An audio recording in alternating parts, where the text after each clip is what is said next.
Hello, this is Paola Rodriguez, and on the Miracle Hour on this episode with an absolute beautiful woman who I had the chance to meet a couple of years ago in Orlando, Florida.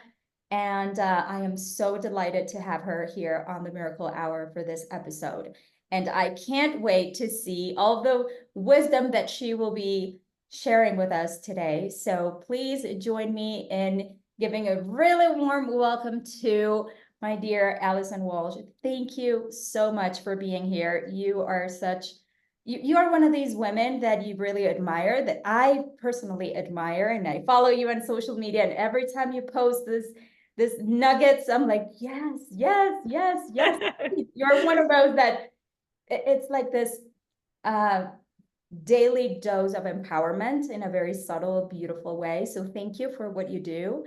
And please tell them what you're up to, what you're creating, and what it is that you do in the world currently. Oh, well, thank you so much. And I just appreciate your energy and the joy that radiates from you and all that you do too. And thank you for having me today. I've been looking forward to our conversation. And, I think that for me, I've had a beautiful career, but it's always been very mission driven, passion focused. And I'm excited to share all of that with your audience today.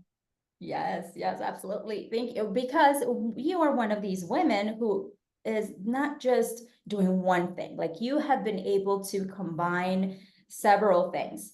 Now, tell us about that because Yep. people tell me all the time, yeah, but I like this and I like this other thing and I like to sing and I like accessories how can I do all of it? Or how can I just focus on one and then forget about the rest? So tell us a little bit about that. How does that happen? Yeah, well, I can totally resonate with feeling kind of scattered. And there was definitely a period of in my life where I'm like, at some point this all needs to click and there needs to be a through line and it needs to make sense, but I do very much identify with the identity of being multi-passionate. I love to be involved in a lot of different things, and part of that comes from my desire to learn and grow and evolve.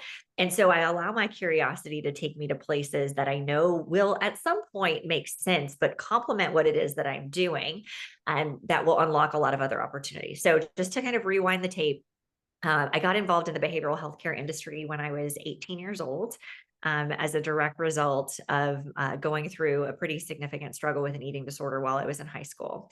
And I realized that there were not a lot of organizations out there dedicated to running alongside individuals to help them feel like they weren't alone.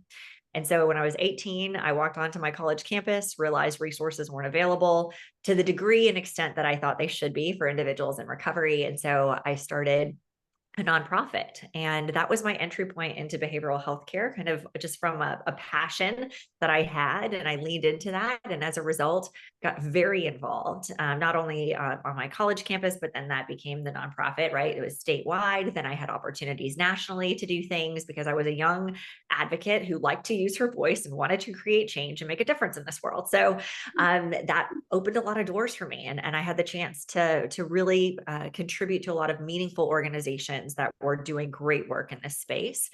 And during that time, I thought initially that I wanted to be an attorney that would, hold insurance companies accountable for people being able to access care. So I went to law school, quickly realized that I did not want to be an attorney, but I'm a very stubborn human and I finished anyways. But during that time, had the chance to lean into some other opportunities and things that were really closely on the horizon. So I had been reached out to really get involved more so on the treatment side. And so I got started in sales and business development, working on behalf of programs. So that was like my entry point into that like professional selling atmosphere, which I loved. But my entrepreneurial spirit had very much been tapped into as well. So during that period of time where I was using my voice, really like the 18 to 25-year range, I also had the chance to become Miss Florida. And I served the state for an entire year. I traveled all over the country. I spoke. Again, my platform was eating disorder prevention and awareness, and just had the most incredible experiences. But post that year, I started coaching. That was my first time, like really helping other people do what it was that I had done. And so fast forward to law school and kind of knowing that that wasn't my path, merged with another coach in the area, and we opened a full service studio. And talk about like the coolest experience. We scaled so fast. Our client list was so long.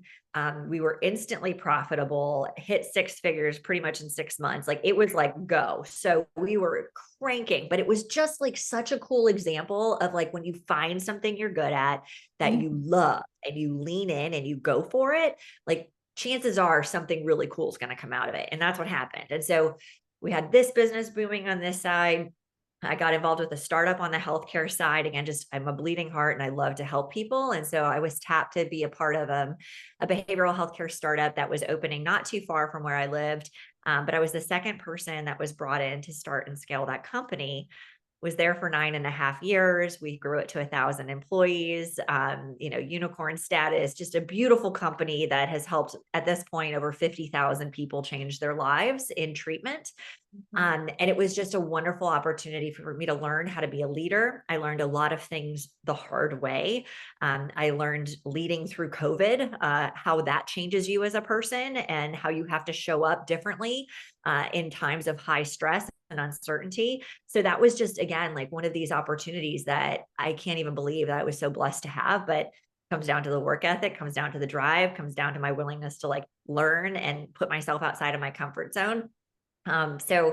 On the coaching side, have continued to iterate and evolve there. But I mean, in totality, I've been a coach and consultant for over 15 years at this point, and primarily focus on helping women start and scale their businesses and their brands so that they can find true alignment and purpose in whatever it is that they do, so that they can feel that fulfillment that is so critically important to living a full life in all of the best ways possible. Wow, wow, wow. It's so powerful how things just come into alignment. It's not like you just sat there and said, okay, what am I gonna do? And I'm waiting for that epiphany of like, okay, maybe this coach is saying that I should be doing this, or this is the trend. What I'm hearing from what you're sharing is that you really, and like you very well said, it was your passion. It was finding the need out there. The market is needing this, or people are needing this, people are needing treatment, people are needing, and it came from your own need, it came from your own pain, from your own experience, and then you Exactly. followed it. And this I love, because many times people are or women are waiting for that one idea, brilliant idea or inspiration, and what happens is that they fall off the wagon like midway. They're like, maybe this is not it. Now let's talk about, because what I'm hearing also is resilience, is you're stubborn, you just go for it, you finish what you start. But there must have been moments when you felt like, maybe I get to pivot here. Maybe this is not it. Maybe like how could you tell the difference between there's just this hard moment in entrepreneurship and we just get to push through and pivot a little bit? And when is it when you say, you know what, this is not it, and I just get to leave it on the side and it doesn't mean I'm giving up? Yeah, it's such a good question because I think we can get stuck in an identity, especially if you've invested a lot of time, energy, and effort. And I can totally like resonate and relate, right? My first coaching business, my ideal client is very different than what it is today, right? And even as that brand has evolved and as we, really leaned into the whole she believes she could concept and launched the podcast and I wrote the book, and like the evolution there is significant. And for me, it was very fluid. However, I also want to give anybody listening or watching permission to like do a sharp pivot too, right? Like that's totally okay. If there's something else that's calling you to do, like you're being called to do it, you're being called to lean in, there's something that happens. A lot of times where I see pivots happen is there was a ground zero or a breaking point or something happened in somebody's life that was an aha moment where now their passion lies someplace else. And so giving yourself permission to evolve into the person you're intended to be is incredibly important because yes, it can be scary. And yes, you can feel stuck, but you're depriving the world of this new value that you can add if you hold on too tight to the version you were yesterday. Honor her, right? Celebrate her, like learn from her, right? Write the list, the wins, the lessons, the incredible experiences, but also be okay with saying, she got me to who I am today. And this is now my springboard. And I've had multiple moments, happy to share, of like, in Yes, addition, please. especially in the last few years, right? So I mentioned leading through COVID. That was one of those defining times where it was like, head down, do the work, save the team, make sure the company can keep its doors open, do all the things, right? But I also recognized within myself about a full year into it that I was struggling, right? So I was getting burnt out. I was exhausted. Like I would wake up and want to go right back to bed again. I didn't have the joy for what it was that I was doing. I felt like I was on autopilot and I was running so hard. And I think what was so difficult in that time was that everything else around me from the outside looking in looked like it was the best it had ever been, right? Like great family. We bought a new house. Like we were doing all the things that we always like, on the list of things you want to do and achieve. Like it was happening, winning awards, all this stuff. But I was so empty on the inside. And I was really having a hard time checking in with myself and knowing what I needed to do next. And I recently just wrote an article about this, but it was honestly due to my podcast. I had a guest that came on and she gave me a piece of advice at the end of my show about somebody I needed to connect with. And I ask everybody at the end of my every episode, like, who should I follow? Who should we be inspired by? All this. And she made a recommendation for somebody. And I leaned in and I was like, this sounds amazing. And it was a woman by the name of Nick Pigeon. She's like really like one of the gurus in the world of positive psychology. She's just an incredible human. She's like, you really should read her book and follow what she's doing. Read the book. I was like, this is amazing. And positive psychology for me was such like a refreshing concept, because if you think about it, for 20 years, I've run alongside people in their darkest times in the behavioral health space. Nobody calls you on their best days when you're talking about treatment. They just don't. And so that was hard. Leading a team through a pandemic was hard, right? It was heavy, right? We were all experiencing something we had never experienced in our lifetime. But positive psychology is the science of happiness, well-being, and success. And that to me was like a breath of fresh air, where it's like, let's focus on what's right and leaning into it, not in a toxic positivity type of way, but in like the most holistic, like view and perspective.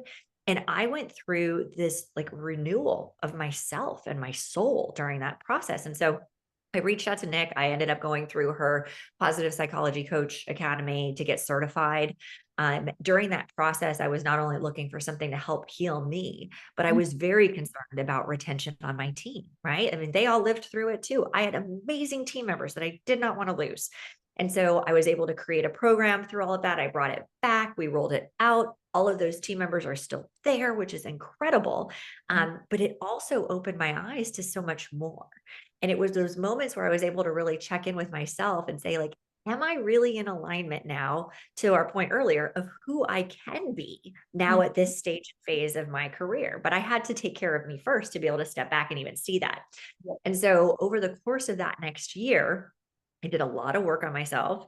I really focused on like, where were the moments that the joy was most present? What was I doing in those moments? Who was I around? Also, who was causing the opposite, impact on me, and what wasn't lighting me up and what wasn't giving me joy, and like giving myself permission to decide what I wanted to co-sign on in my life and what I didn't. And so I was able to really get clear around that.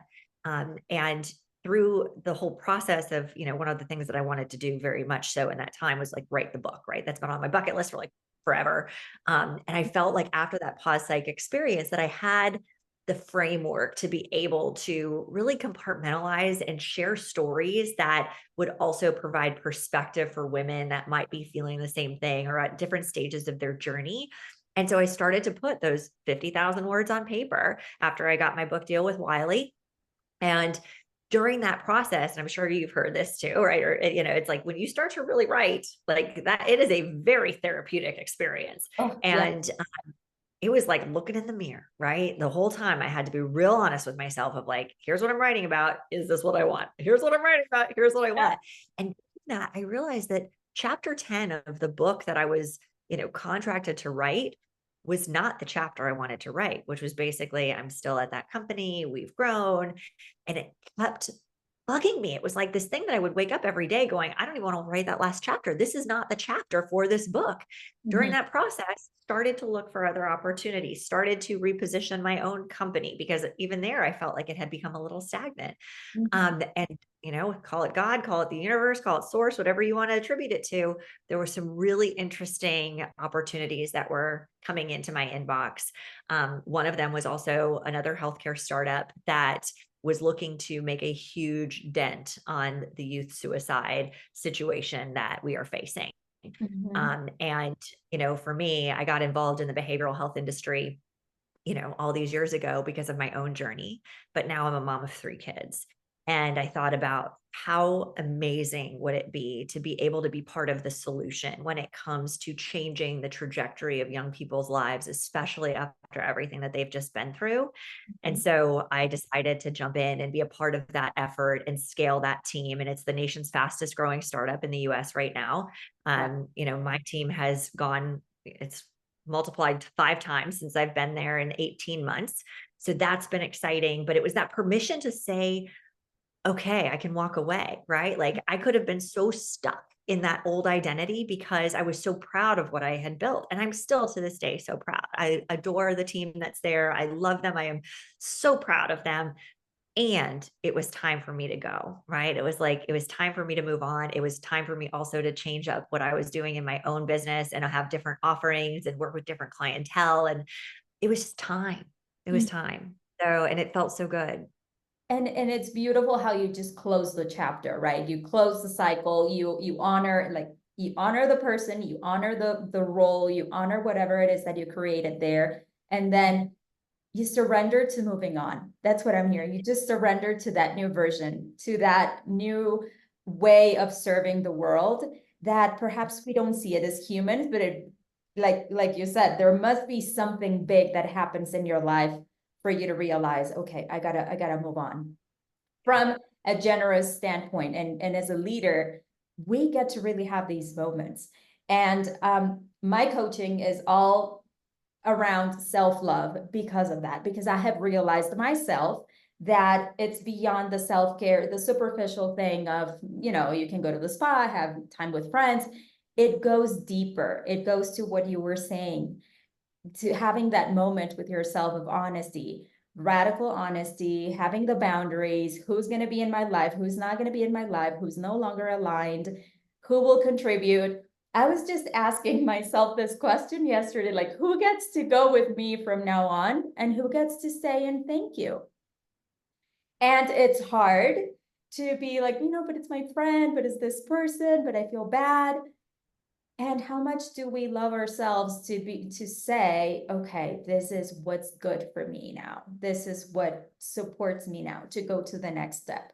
And I really can relate to all the mental health space. I've had the opportunity, I call it an opportunity of being in a very dark moment last year. And that got me to see so many things that I hadn't seen before. And that, yes, will serve people now because I'm a new version now. I'm embracing this new identity. So thank you for sharing that, because it gives us this sense of relief of like, yes, we get to evolve. Yes, we can pivot. It's not really giving up. It's not really leaving things on the side and, oh, I failed.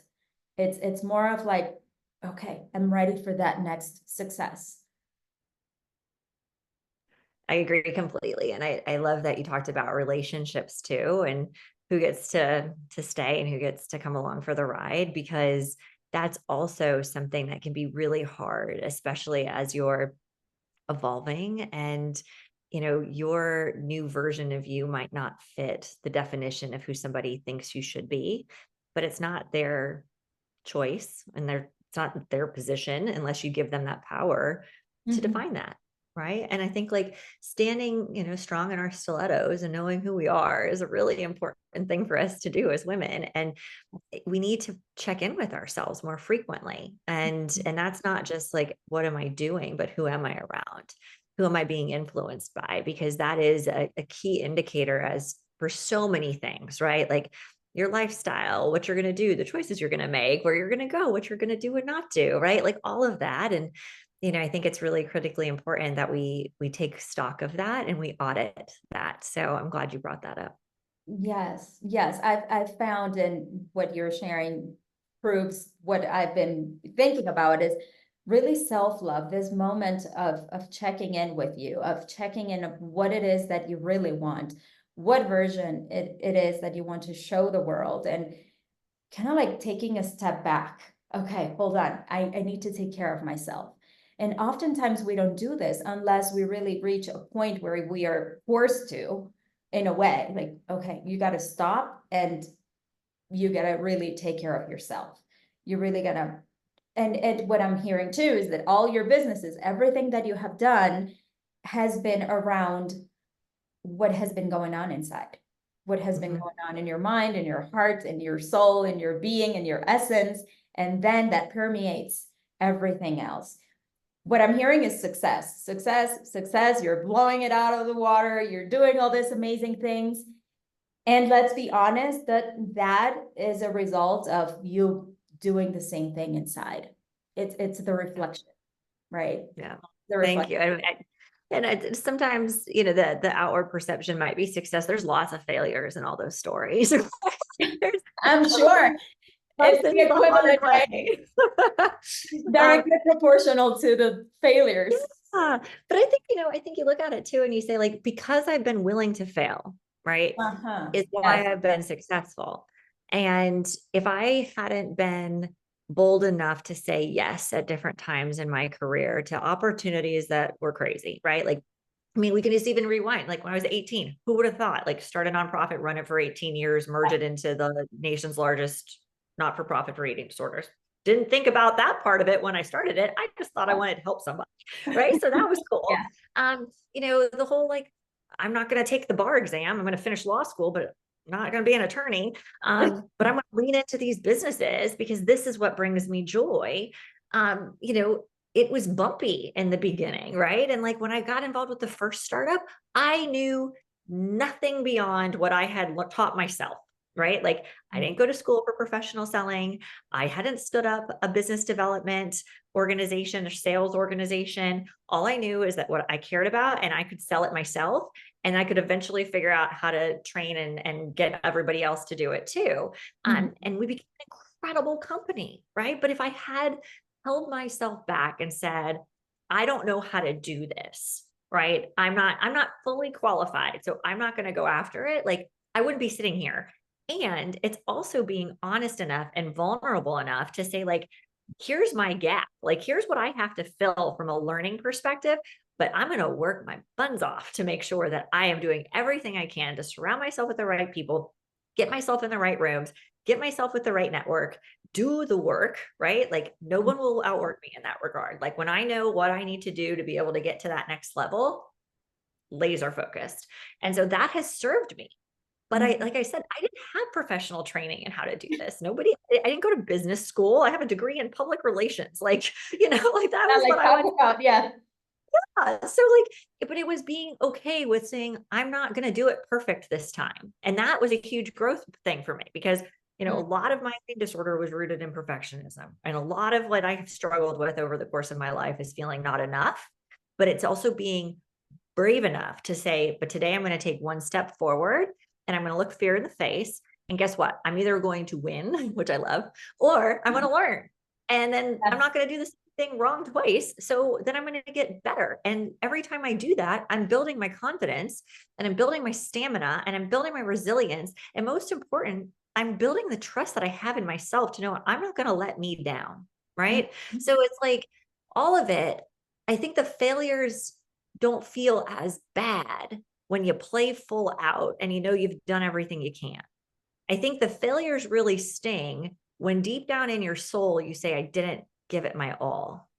That's when it hurts the most, right? Like, I think I think of course, there's times that it hurts and it comes out of nowhere. And there's of course, there's always those outliers, but the vast majority of the things that we experience in life, I think the guilt associated with not going all in is what holds us back from trying again.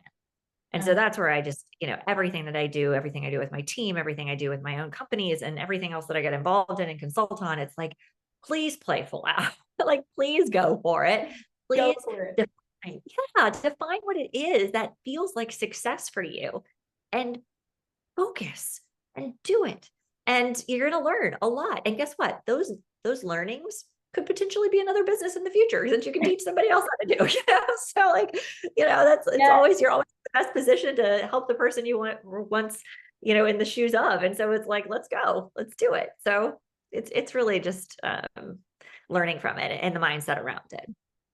I had never seen failure in this like way of how you just, put it on the table, like what type of failure it is and why it really feels bad, or why it feels like, okay, let's go, let's keep on, trying something new. And many times women stop because I'm not qualified, I'm not a business person, I don't know how to sell, I don't know how to do this, I'm not creative, I'm not.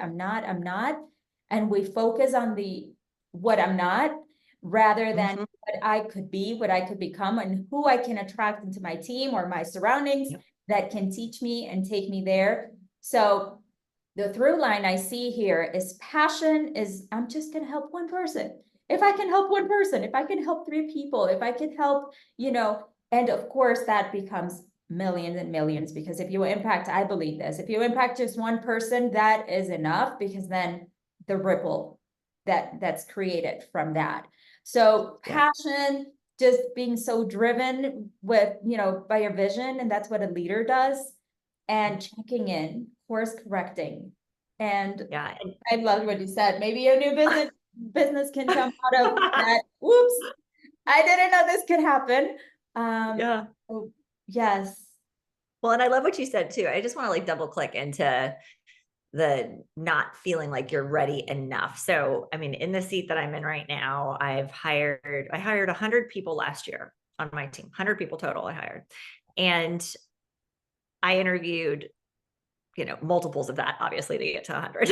And there's like these common themes, right? And like, you can tell when somebody is passionate and is willing to try, right? And is willing to give it their all. You can also feel it when somebody has the self-doubt and they have a narrative and they're almost talking themselves out of the opportunity as you go.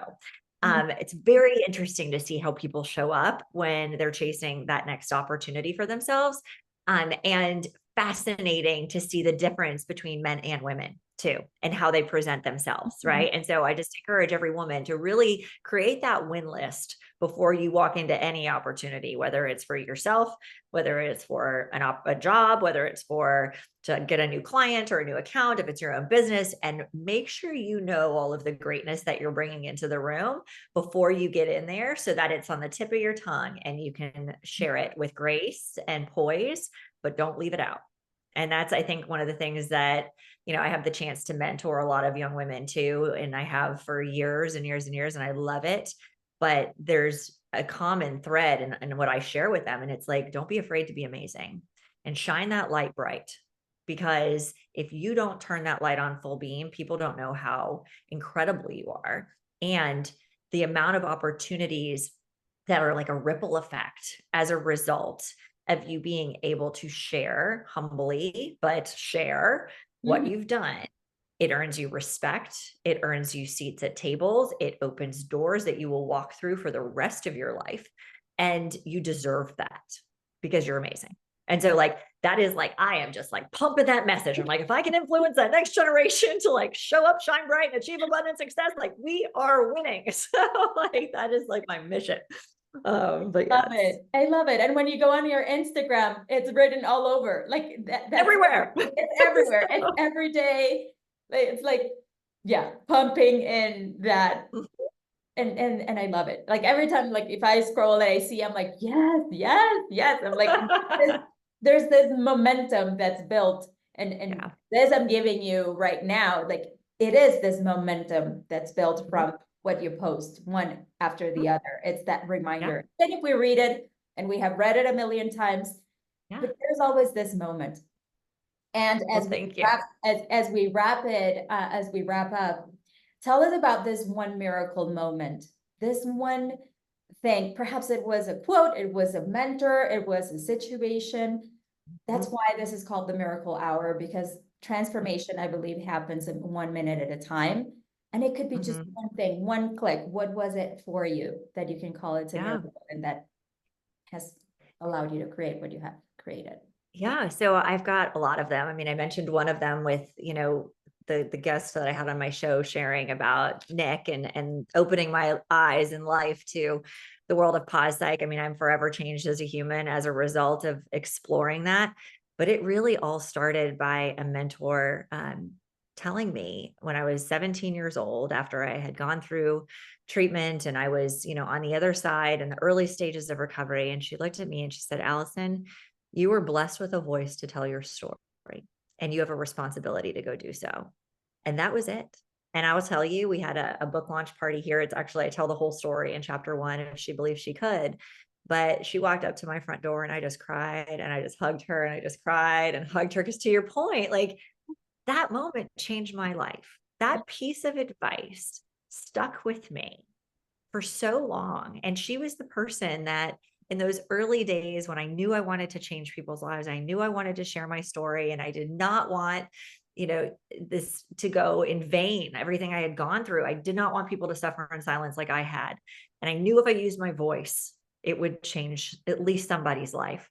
And Lisa, her name is Lisa Maley, she stood there and practiced with me over and over and over again until I could confidently share that story of my journey in high school and everything that I had gone through, which was the catapult, right? It was the catalyst for the change that I then went through and everything that I have done for the rest of my life. I mean, you figure if I hadn't done that and I hadn't gone and done the work and I hadn't started the nonprofit and I hadn't leaned into these other opportunities, I wouldn't have been Miss Florida. I wouldn't have had the businesses I've had. I wouldn't have had the opportunity to scale these incredible healthcare companies that are saving thousands of lives every year. Like I wouldn't have had that. And so like I want everybody that's listening to really appreciate the ripple effect and the impact that you can have on somebody's life when you see something special in them and to make sure you're holding up the mirror for them when they don't see it themselves. Yes. Oh, I love it. Love, love, love it. Thank you, Allison. Thank you so much. This has been amazing. I am so grateful for this time with you. And as always, I admire you. I admire what you do. And thank you for showing women what's possible. Thank you for showing, the world that, like you said, it's not in vain. Whatever it is that you're going through will serve someone if you're brave enough to share it, to stand for it, and to love yourself so much that you say, whatever it takes, I'm going to do it because this is bigger than what I can see and expect. So thank you so much Thank for you. sharing all the details so people can follow you, buy your book, and just be receiving all of what you share because it is beautiful. So thank you so much. Thank you for your time. Oh, thank you so much for having me. It was an absolute honor and pleasure. All right. Until next one, then, thank you and love you all. Bye.